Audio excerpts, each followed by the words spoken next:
Su nombre, por favor. María Luisa Pájaro Díaz. ¿Cuántos años en septiembre de 2024? ¿Cuántos años de edad? ¿Cuántos años de edad? Sí. Al día de hoy tengo 63 años. Bueno, de las enfermeras tradicionales del antiguo Hospital Universitario de Cartagena, el pionero, ¿cómo entró al Hospital Universitario? ¿En qué año? ¿Qué recuerda de esos comienzos? Yo entré en el año 1980, 16 de abril del 1980, y entré como practicante, como práctica supervisada de la escuela. Entré por cuidados intensivos, trabajando, esforzándome para seguir adelante y hacer el mejor de los trabajos que tanto me gustó de enfermería. ¿Cómo era un día en esa época en el trabajo que usted hacía? Uy, maravilloso, porque antes había mucha humildad, mucha compañerismo. El trabajo se hacía en equipo. Había mucha hermandad dentro de los funcionarios. El equipo era completo entre los médicos, enfermeras, camilleros, personal auxiliares. Todo era un equipo completo. La señora del auxiliar de servicio. Era un completo trabajo que se hacía. Y sacábamos rápido adelante a los pacientes. Todo se hacía manual, no había nada electrónico. Los aparatos todos eran manuales y sabíamos sacar adelante por la experiencia, por la calidad de estudio que llevaban los médicos, las enfermeras. Todo el equipo era una cosa hermosa de tratar con el paciente. ¿Y qué te puedo decir? Mis experiencias de esa época no las cambio por las de hoy. Con la experiencia de tratar al paciente humanamente y de calidad humana era lo que se exigía. Y teníamos ese ánimo, siempre se nos estaba capacitando, era un entrenamiento constante, era lucha contra todas las cosas, evitando riesgos para nosotros y para el paciente. Pero era una época maravillosa. Recuerdo las épocas maravillosas de tener a nuestro lado equipos médicos muy, muy buenos y calidad humana, muchos médicos humanos y de experiencia. No había muchos especialistas, habían pocos especialistas, y esos pocos especialistas valieron la pena. Dentro de ellos, muchos que ya se han ido de esta tierra, de este mundo. Por ejemplo, nombres. Nombre, doctor Guillermo de los Ríos. Del Río. De los Ríos, no, Guillermo de los Ríos. Sí. Especialista en cirugía de tórax, muy buen médico. Está el doctor de Filipo, el doctor Jairo López, el doctor Luis Mendoza, el doctor, ¿cómo se llama ortopedia? El doctor Pereira, el doctor Pantoja, todo ese equipo médico, internista, doctor Álvarez, ¿qué más me puedo acordar de muchos de ellos? Néstor Martínez de ginecología, la doctora Amparo, también de ginecología, ¿qué más? Internista, el doctor de nefrología, ¿cómo qué? El doctor Puello, Arnold Puello, cirujanos de medicina interna y nefrología. ¿Qué más? Doctor del Río. Y así, sucesivamente varios médicos que de pronto ahora mismo no tengo la talla de decirte todos los médicos que estaban en ese momento, pero sí médicos de calidad, médicos de muy buena talla, de experiencia. El doctor Moreno, Luis Moreno Ballesteros, entre otros, como pediatra. Fue director también del hospital. También director del hospital. Estaba el doctor Orozco de anestesiología, el doctor Martínez de anestesiología, Estaba el doctor Martínez también de medicina, de cirugía general. Más. El doctor Posada, muy médico también, internista. ¿Qué más? Doctor García, el primer gastroenterólogo que tuvo Cartagena, que era el doctor García. ¿El nombre no lo recuerdas? No me recuerdo los nombres. Estaba el doctor García también de medicina general. ¿Qué más? El doctor de Filipo González, que ya te lo dije. ¿Quién más? Y muchos, que ahora no recuerdo. Zenén Álvarez, muy buen cardiólogo, uno de los tantos cardiólogos que tuvo Cartagena. El doctor Marzán, también de cardiología. El doctor Cruz, neumología. El doctor Cruz era uno de los especialistas más celosos con el paciente. El doctor Cruz con sus pacientes de neumología.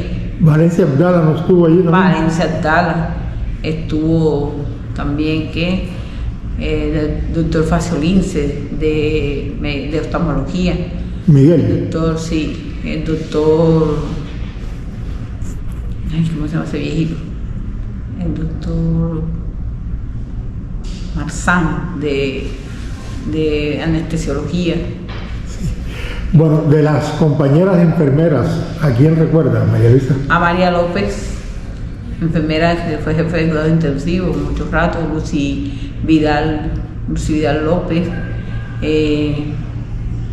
Nilva Cabarca, Eunice Castillo, Beatriz de Núñez,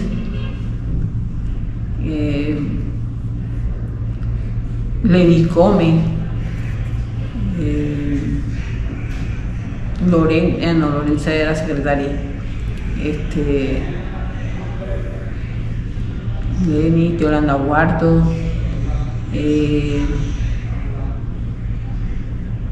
ya te dije Lucy Alcalá,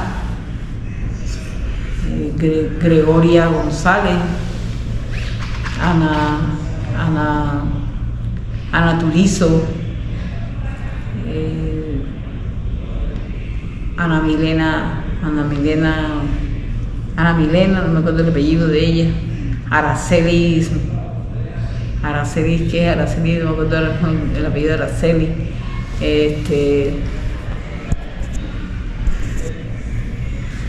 Glenis Guardo, Esmita Banquer, ¿qué más? Bueno, ¿cómo era un turno en la emergencia del hospital universitario, especialmente en esos fines de semana de la década de los 80 para los 90, que eran bastante convulsionados, quizás no tanto como los de ahora? Sí, las urgencias eran bastante congestionadas, pero diferentes al día de hoy, porque de pronto había más respeto y de pronto la gente respetaba mucho más. Eran muy congestionados, sobre todo los fines de semana. Gente herida, con toda clase de heridas, pero podíamos sacar adelante a los pacientes y las urgencias no se mantenían tan congestionadas como ahora. Ahora unas urgencias están muy complicadas, tienen mucho personal y llega mucho herido, mucho más, y teníamos el acompañamiento de la Policía Nacional que nos cubría las 24 horas. Hoy en día, desde hace mucho rato, desde las nuevas leyes, dejaron de cubrirnos la policía y había un respeto mucho más con la policía. Entonces en la urgencia no se formaban tantos bololos como se forman ahora, porque de pronto había el control por la policía y no había abusos como ahora. Pero sí, las urgencias eran bastante, porque había muchos accidentes de tránsito, había muchos accidentes de fiestas callejeras. En las fiestas callejeras era que donde más sucedían esos accidentes, los fines de semana. En los días de semana podían suceder accidentes, pero no como el fin de semana. Pero había una cosa muy especial: cuando la urgencia estaba muy rebotada de accidentados, sobre todo en las fiestas públicas grandes, como por decir, fiestas del 11 de noviembre, fiestas de final de año. Virgen del Carmen, Día de la Madre. Fiesta de la Madre, fiestas así, era cuando el hospital se congestionaba, pero eso no como ahora, que hay de toda clase de cosas. Sí había accidentes y muchas urgencias había, pero pues, se podían tratar y se podían mejorar y por lo menos se podía evitar las aglomeraciones de tantos pacientes que tirados del piso. Sí habían pacientes, como por lo menos cuando había el hospital universitario fue el eje central del Caribe, y no solamente del Caribe, fue también del nivel nacional. Sí. Bueno.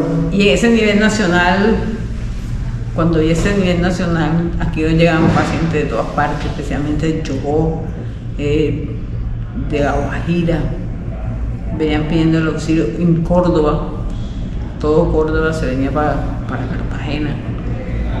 Me gustaba mucho de colaborar con la gente que se quedaba estacionada en las puertas de la urgencia, porque a veces no había capacidad para entrar, porque de pronto había ampliaciones debían hacerse ampliaciones en las áreas de urgencia, y a veces se quedaban los pacientes por entrar en los pasillos de las puertas, y yo tuve muchos contratiempos con los médicos, porque yo hacía entrar a sus pacientes fuera, lo que fuera, los hacía entrar, y me gané problemitas con médicos, porque me decían, ¿tú por qué los entraste? ¿Quién te mandó que los entrara? Y así sucesivamente. Bueno, el Hospital Universitario de Cartagena fue un hospital modélico, inaugurado 2 veces, en el año 74, en agosto, antes de salir, el expresidente Misael Pastrana lo inauguró, no completamente terminado, lo que demandó que en diciembre de ese mismo año su sucesor, Alfonso López Miquelsen, hiciera otra inauguración o reinauguración. ¿En qué momento empieza el declive de ese gran hospital que arrancó en el año 74 a finales, eso hasta llevarlo al cierre? Así como en la administración de García, del doctor Próspero García. A partir de ese momento el hospital comienza a declinar, pero antes de eso estaba la administración, creo que de los Faciolince. Cuando en esa etapa de los Faciolince comienza a disminuir la capacidad del hospital, y llega Próspero García y terminó rematando el hospital, porque en esa administración de él no había nada, no había equipo, los equipos estaban todos ya viejos, los equipos todos malos, no funcionaban los aparatos de rayo X, mucha dificultad en los quirófanos para tratar a los pacientes, no había material quirúrgico, se terminaban las soluciones. Eso fue un año de Próspero García muy feo, porque él lo que sí hizo fue emplear a buena gente de su pueblo, y eso comenzó a disminuir la capacidad de todos los funcionarios, porque no se encontraba nada, ni lo principal, que era la urgencia y la cirugía. Siempre se andaba aplazando, porque no había material. Bueno, ¿qué viene el desenlace previo al cierre del hospital? ¿Cómo se vivió? ¿Cómo lo sintieron los trabajadores como usted? Muy mal, muy feo, muy fuerte, porque gracias al sindicato y gracias le doy a Dios, porque si no hubiese sido, bueno, mucho antes pudiese haberse acabado el hospital, pero de pronto las conversaciones con el sindicato, con los gobernantes de esa época, de pronto había algunos que manejaban la cosa, pero se daban las cosas, a medio se daban, pero se daban. Y comenzó a declinar el hospital con el déficit económico, y se termina de aplastar la situación, se termina de dañar la situación con la bendita ley 100. Ahí termina la situación con el hospital, porque a partir de ese momento comienza la situación de facturación, comienzan a capacitar gente para la facturación, que los hospitales tenían que facturar, que las entidades tenían que, las EPS que tenían que tratar con la facturación, que con esto se formó el complique de la facturación entre las EPS, la atención al usuario, el que no debía ver la pelotera grande todos los días, de la atención, comenzaron a facturar y ahí vino el declive, porque entonces las GPS no le pagaban al hospital. Y si ya el hospital había disminuido la capacidad de ingreso de dinero directo al hospital, comenzó a acabarse la situación y todo el mundo a amarrarse las manos porque el hospital tenía que funcionar a través de facturación, y si la facturación no era congruente con lo que se estaba haciendo, lógico que iba para abajo, hasta llegar a no pagarnos hasta por 3 pesos por 3 meses, por 6 meses y hasta un año, que fue cuando tomaron la determinación de que teníamos que inscribirnos a la carrera administrativa, que la gente tenía que concursar, que la gente tenía que hacer, que la gente, o sea, se formó ya el caos del hospital. Y ahí terminó, cuando el hospital comienza su cierre en el 2000. En el 2000 comienza, en la primera tanda salió los 2011 trabajadores que sacó primero el hospital, con un tal gerente que trajeron de Bucaramanga, un tal apellido Páez. Ese es Próspero Páez. Este era Próspero también se llamaba, Próspero Páez creo que era, no me acuerdo el nombre exactamente ahora mismo. Pero sí, este hombre terminó sacando a la gente, a pesar de las conversaciones del sindicato, a pesar de que se hacían foros, que se hacía esto, que se hacía lo otro, pero eso no valió. Este hombre vino a cerrar el hospital y lo vino a cerrar y se cumplió. Próspero Carbonell, que es el cuento, ya me acordé, Próspero Carbonell. Este terminó liquidando a la gente y escogiendo a los que él se le dio la gana. 211 trabajadores y en 2003 terminó cerrando el hospital. ¿Cómo sintieron los trabajadores el anuncio del cierre emocionalmente? Horrible, yo fui una de las que lloré mucho porque me parecía, no lloré porque yo me iba a quedar desempleada, lloré mucho porque se acababa la salud de un pueblo.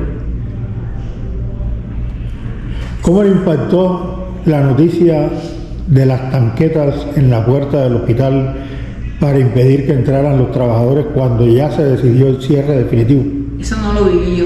Pero la noticia que fue muy difundida. Sí, fue muy fea porque eso, como la gente se deprimió tanto que hubo compañeros que murieron porque no los dejaron seguir en el trabajo.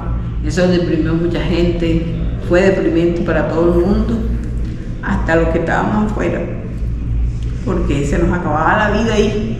Muchos compañeros, los hijos no pudieron seguir estudiando, muchos se separaron de eso, muchos cogieron otro mal camino y comenzó la epidemia de lamentación con todo el mundo y la agonía, la tristeza, el agobio de la gente preocupada porque cómo iban a quedar, la gente que había adquirido casas en esos momentos, la gente que había adquirido cosas para seguir adelante, y a donde todo se frustró mucha gente, sobre todo los papás que tenían hijos en las universidades, que tenían hijos en el colegio.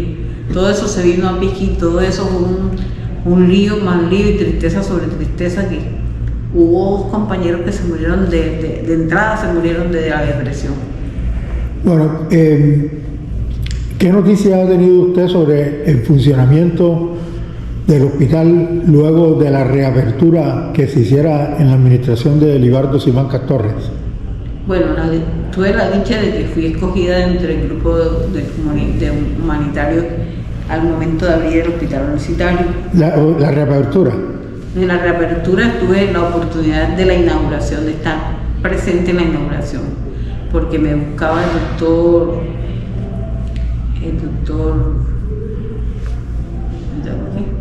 ¿Era la Sonora? ¿El primer gerente? No, se me olvidó el nombre. Bueno, ¿cómo se vivió esa reapertura y cuál es la emoción, de ingresar nuevamente a ese...? La emoción fue grande porque pues, a mí me conmovió la cosa de que yo estaba inscrita en el grupo de solidaridad y capacitación humana, y yo no sabía que iban a abrir el hospital. Yo estaba en ese instante trabajando ya en el Seguro Social, en la parte administrativa, y me estaban buscando el doctor, que se acaba de morir, doctor Juan,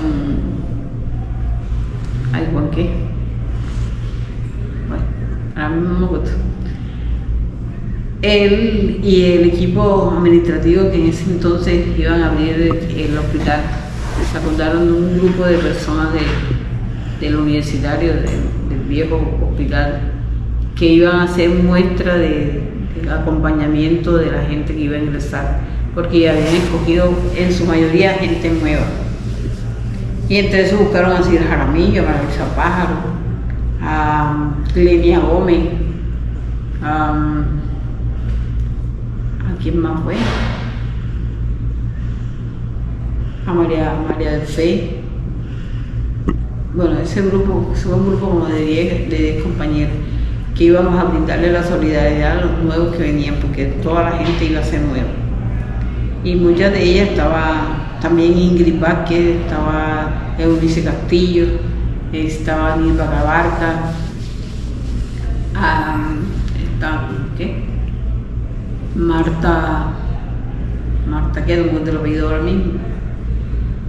Bueno, ese grupo de personas lo necesitaban porque ellos querían de que nosotros siempre estuviéramos atentas a ayudar a los nuevos que venían, para tener como una fuerza de que hubieran personas que asesoraran a las otras. Entre esas estaba yo. A mí me buscaban y el día que el doctor Juan Montes, me dijo: te estoy buscando hace rato y no te encontraba. Yo abrí el hospital sin ti y yo necesitaba que el primer fundamento eras tú. Y yo le dije: ay, ¿por qué me estás buscando a mí si hay un poco que trabajan mejor que yo? Entonces me dijo: no, es que tú para mí eres un fundamento de solidaridad, tú tienes un corazón abierto de solidaridad y de humildad, y yo necesito personas para que nos hagan el acompañamiento aquí en la urgencia. Entonces me dijo que yo tenía que estar ahí, que fuera bien elegante. Me llamó por teléfono, que esa invitación me la pasaba y me la había mandado por una carta, no sé qué, pero a mí no me había llegado. Total, es que me buscaron y me encontraron, porque alguien le dijo: yo no sé ni dónde está Maravilla Pájaro, y dijeron: búsquenme la que la necesito. Cuando llegué a donde estaba él, me dijo: te he buscado un pajar un pajar porque te necesitaba, porque eres una fuerza grande para nosotros. Y así fue, me encontraron y yo logré estar en esa inauguración. Fue muy bonita la inauguración, se prometieron muchas cosas, pues con una cooperativa que era la cooperativa de sindicatos,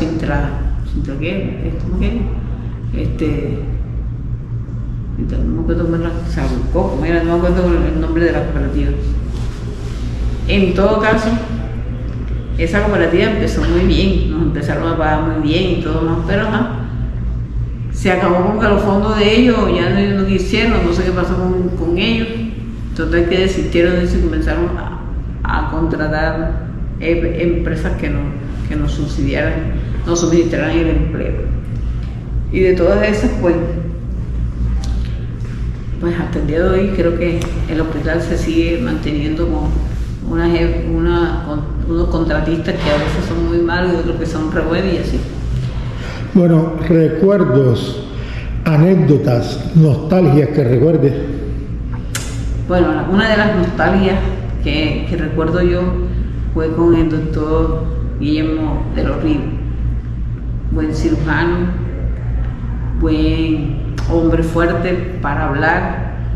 La gente le tenía miedo, porque como él era muy exigente, cuando él entraba al hospital, él fue un tiempo director, y en esa dirección la gente peleaba mucho, con mucha gente, con los porteros, con todo el mundo peleaba el doctor Guillermo, porque él quería que la gente fuera como él, y él no iba a encontrar esa calidad de gente igual que él, y tenía contratiempo con todo el mundo desde que iba entrando.